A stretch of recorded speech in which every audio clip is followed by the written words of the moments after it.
Excuse me, do you know who Henrietta Lacks is? No, I don't think so. Who? No. Who? Not many people know who Henrietta Lacks is or her story, and with this presentation, I would like to fix that. So who exactly was Henrietta Lacks? Henrietta Lacks was an African-American woman who was born on August 1st, 1920 and died at the age of 31 on October 4th, 1951. Henrietta was a poor, low-class woman who would work in tobacco fields, but that wasn't the only traits about her. She was a kind, nurturing, and wonderful woman to be around, and she was very devoted to her children. She would often sneak out late at night to go dancing, something she loved doing, and her favorite color was red, a color that she always loved painting her nails. She was beautiful and confident and oftentimes a great cook, and sometimes her cousins would call her by the name Henny. Moving on to her family tree. Henrietta Lacks was married to her cousin, David Lacks, and together they had 5 children. Their firstborn was Lawrence, and their secondborn was Elsie. Elsie unfortunately died at the young age of 15 due to epilepsy. Then Henrietta's next child was Sunny, and her 4th and 5th children were Deborah and Joe. Henrietta's cancer.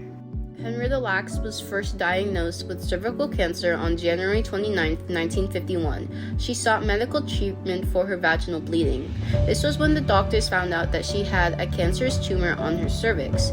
It was later discovered that her cervical cancer was caused by the human papillomavirus, or known as HPV, which was sexually transmitted to her from her husband, David Lacks.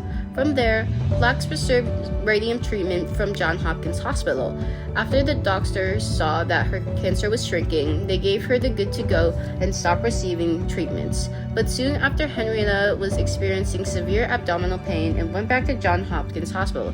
However, when she went back, the doctors refused to listen to her about her pain and said to come back to visit in a month. This would happen a couple more times before the 4th time of her visiting for the doctors to finally examine her. By that time, the cancer had spread so much within her body that it was untreatable, and then on October 4th, 1951, Henrietta Lacks succumbed to her death. How were HeLa cells used? Well, first, we have to answer the question as to what exactly are HeLa cells. HeLa cells are cancerous cells that came from Henrietta Lacks when they initially biopsied her. Obtaining her cells without her consent, the doctors discovered that her cancerous cells were able to multiply and mutate during experimentation, ultimately becoming the first immortal cell. Now, back to the first question as to how were HeLa cells used. HeLa cells were used to study viruses, drugs, toxins, and hormones on the growth of cancer cells in replacement of doing those experiments on humans. Not only did they use it to find advantages for cancer treatment, but the HeLa cells also helped develop the first polio vaccine. This discovery led to eventual creations of vaccines for many other diseases such as chickenpox, the flu, and many more.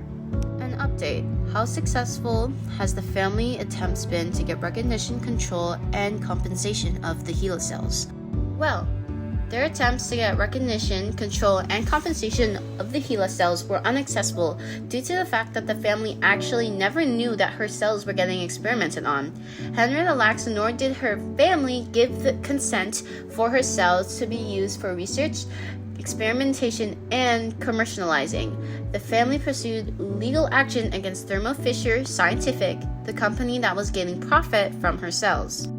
Answering application questions. Question 1. Do you think it was appropriate to take cells from a biopsy for personal research without consent?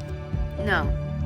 Even though her cells were used for what led to a good cause, it was highly inappropriate and unethical for the scientists to take her cells without initial consent from Henrietta herself or the family. Question 2. Do you think it was ethical for the lab assistant to go into the morgue to receive more cells from the corpse without the family's consent? No.